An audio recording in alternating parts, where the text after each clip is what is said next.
வணக்கம். அனைத்து உறவுகளுக்கும் எனது இனிய காலை வணக்கத்தை தெரிவித்துக் கொள்கிறேன். உங்களிடத்தில் ஒரு சிறு ஜோதிட குறிப்பை பகிர்ந்து கொள்ள வருகிறேன். அது மிகவும் முக்கியமான ஜோதிட குறிப்பு. இதை கவனமாக கவனியுங்கள்.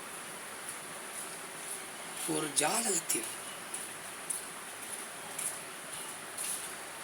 சுக்கிர பகவான்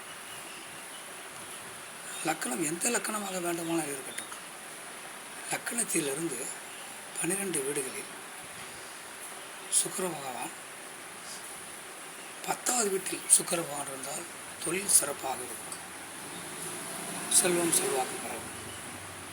11ஆம் வீட்டில் சுக்கிர பகவான் இருந்தால் லட்சுமி கடாட்சியமாக இருக்கும்.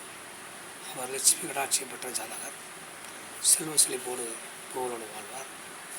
12ஆம் வீட்டில் சுக்கிர பகவான் இருந்தால் அயன ஜயன போகஸ்தானம். ஆனால் ஜாதகர்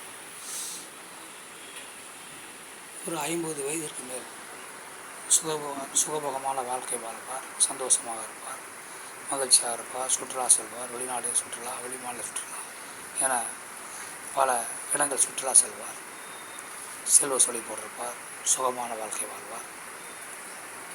குறிப்பாக லக்கணத்திலிருந்து 12 வீடுகளிலே முதலில், அதாவது 3ஆம் வீட்டில் குரு பகவான் என்று வைத்துக் கொள்ளுங்களேன்.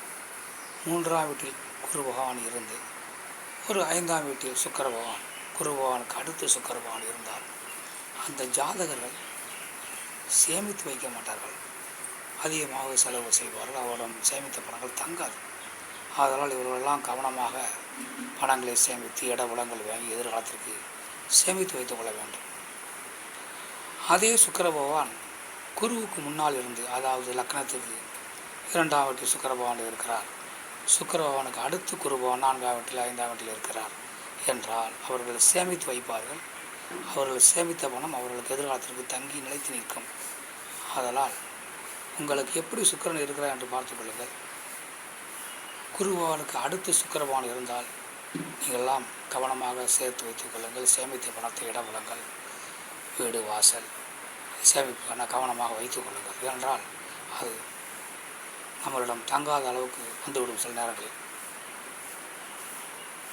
குருவுக்கு அடுத்து சுக்கிரன் இருப்பவர்களையும் நான் சொல்கிறேன்.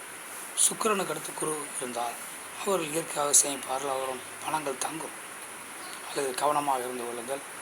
உங்களுக்கு எப்படி சுக்கிரன் இருக்கிறார், குரு எப்படி இருக்கிறார் என்பதை கவனித்து அதற்கு தகுந்தால் போல் உங்கள் வாழ்க்கையை முறை அமைத்துக் கொள்ளுங்கள். மற்றவற்றை நாம் அடுத்த வீடியோ காண்போம். நன்றி, வணக்கம்.